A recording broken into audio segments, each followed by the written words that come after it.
Hi, lovelies. So I've said a bazillion times on this channel and in classes and workshops and in the Mindful Tarot monthly Zooms, I've said a bazillion times that Mindful Tarot is the practice of uh, leaning into the wholeness of this human life. It's the practice of, in the immortal words of the Hokey Pokey, learning how to put our whole self in, right? All of ourself, this whole human heart, body, mind, the whole of our circumstances, just everything that is exactly here right now. How do I meet that reality face to face, heart to heart? Uh, if I don't meet it all, if I'm pushing parts of it away, I will never find peace. But if I do find ways to lean in to the truth of this moment, of this human life in its all of its glory and all of its grittiness, if I do find a way to lean into it, then actually I can also realize my fullest potential. And I can also make my way toward true transformation, the transformation that comes from the full acceptance of what is, as it is. You know, like the I Ching, the tarot as we use it in Mindful Tarot, the tarot is this incredible mandala, this sacred map of the wholeness of the human psyche, the unified human psyche in all of its completeness, and the unified cosmos, really. And like the I Ching, the tarot in its 78 archetypes encompasses the full range of ups and downs and ins and outs, the full flux and dynamic energy of a human life. And so in any given reading, we can see the tensions, we can see the contrasts, we can see the conflicts, we can see the rubs, the friction, the moments of alignment. And by tuning into that, we can move with the direction that our life is already moving. We can stop fighting what is and stop fighting and start fighting for who we are, right? We can start rowing the boat in the direction of the universe. That alignment is the truth of the archetype of the magician with his disco moves, as above, so below. An alignment with the forces of everything all around us. So, you know, Mindful Tarot, it's about wholeness, it's about transformation, but a transformation that is really the deepest possible alignment. It's about peace, it's about leaning into our lives. And if we can do it for ourselves, we can do it for others.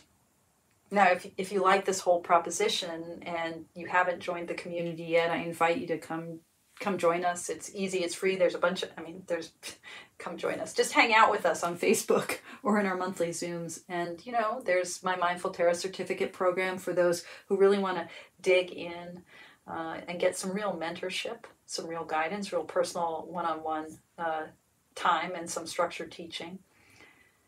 But I came on video today because I actually just wanted to show and share this practice in real time with my own achy breaky human heart.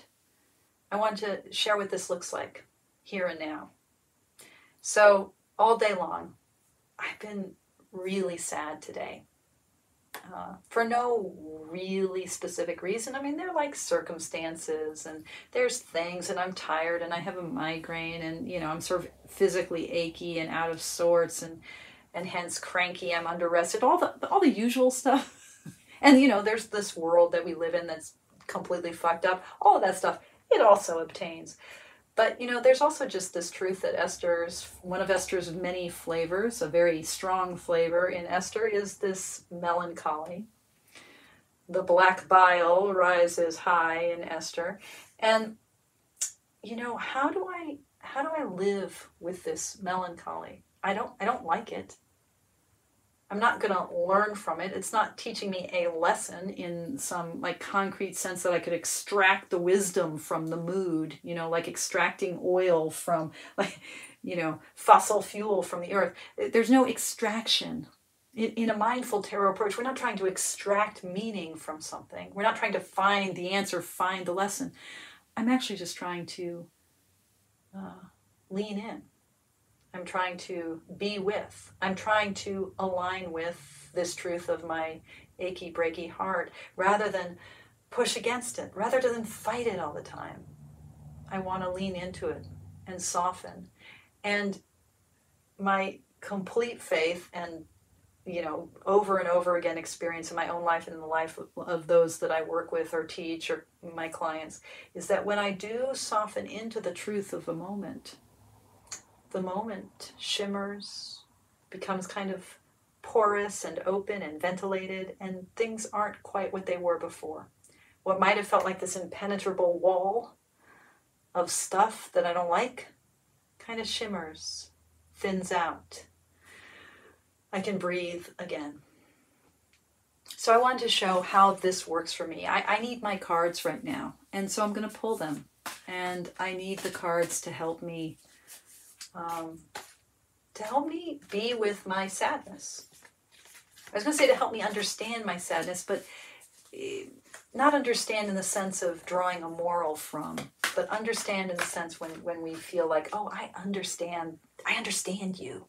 I get where you're coming from. I want to meet my sadness. So I've got my Soul Cards Tarot, the deck that I curated. I'll link the final video in that curation process, which also has a deck dialogue in it. And I'm going to just ask the cards, tell me about my sadness. Oops. The Three of Swords. Okay. Yeah, the Three of Swords. So grief, and in this deck, that sense of fish out of water. Right. The crossing heartache, the sense of being divided, of being out of water, being out of sorts, not being able to trust my element. Is that it? Is it that I feel out of sorts and cut off from my element? Is that the message here?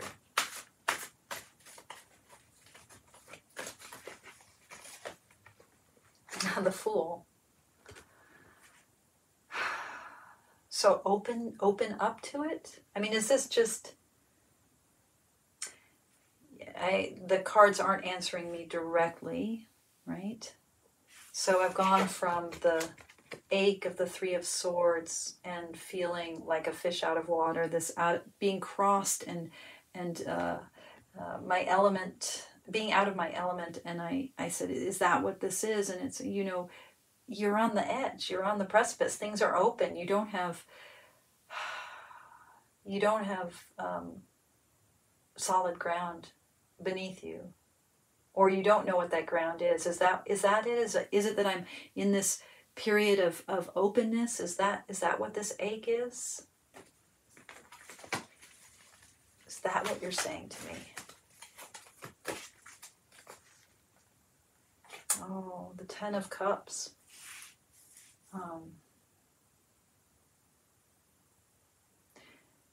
Are you saying I need to reach?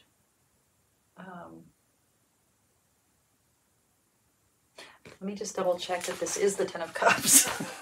It's my own deck, So I should trust my intuition. Yes, that's the Ten of Cups. Okay, lovely.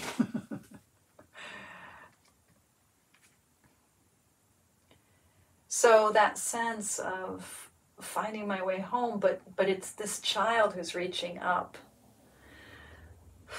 and being protected by the parent. Are you inviting me to have something like faith and to find this connection, this rootedness, like this plant here, to find this connection by being willing to reach up toward that which maybe isn't quite revealed yet? I'm not sure I fully understand the Ten of Cups here. Okay, I'm not going to work with reversals, but here we have, is that the Ace of Pentacles? I don't think it's the Ace of Pentacles. Is it the Ace of...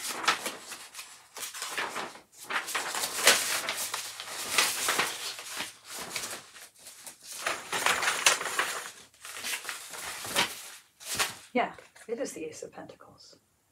Okay.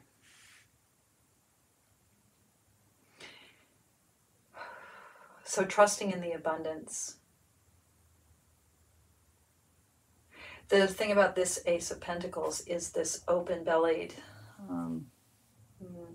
this circle. I mean, we've got that image of the circle, but it's this open-bellied instrument, isn't it? So there's a willingness to be with something that's all in potential right now, that hasn't fully been realized yet. That's one way of understanding the Fool. And even as I'm working with this deck and feeling like self-conscious, like, do I remember the cards? And it turns out, yes, I totally remember the cards, but I'm not trusting my remembering. And that feels like that's relevant too. That's part of this too. How do I trust myself to play in this emptiness, to play this open bowl?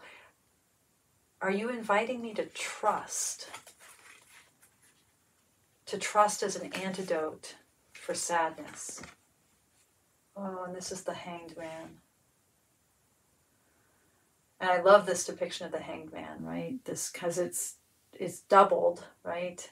And there's this hanging, this suspended being, and then the being that's looking up, and it really carries forth the promise of the Hanged Man, that this is a moment of suspension and potentially a moment of sacrifice and renunciation, but with this kind of expectant faith, this kind of peace of heart and peace of mind. And so, yes, you're saying that I have to hang in there, quite literally, right? You're saying that I need to trust. So is my sadness because trust feels lonely? Is that what makes my sadness happen? And this is the Four of Cups. And you're saying my sadness is this yearning for something that isn't yet here. Something that I can't actually hold. I want to hold the thing I'm seeking, but what I'm seeking can't be held. What I'm seeking is the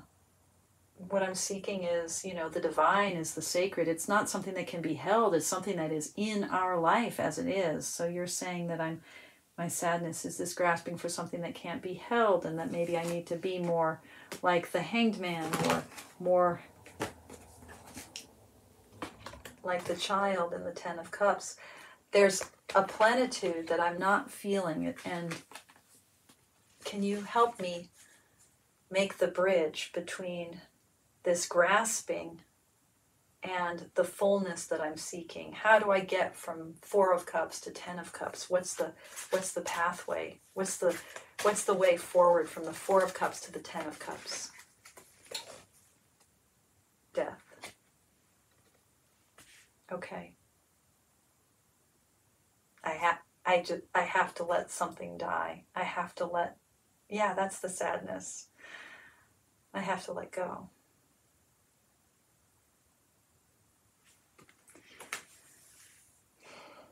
Death.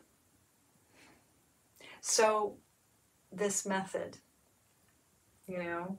this is in real time how my understanding of the tarot as this mandala, this sacred map of wholeness, the way it depicts through the 5 suits, the way it depicts the fullness of a human life, and then helps us navigate wherever we are at any time in that fullness, helps us reach through the moments of ache and confusion, helps us allow what feels like an impediment, a hindrance, a wall, an obstruction, helps us ventilate that tough thing so that light can come in.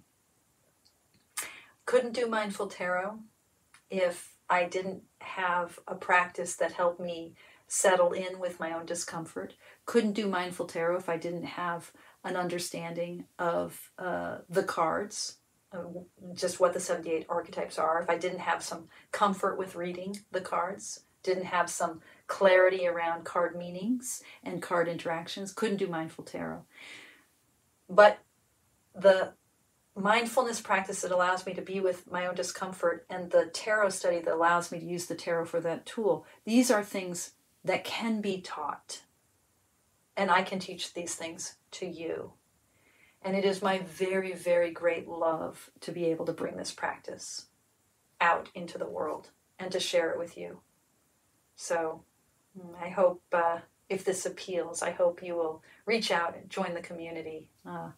You can reach me through all the ways indicated below. Blessings to you. And as always, thank you so much for your practice.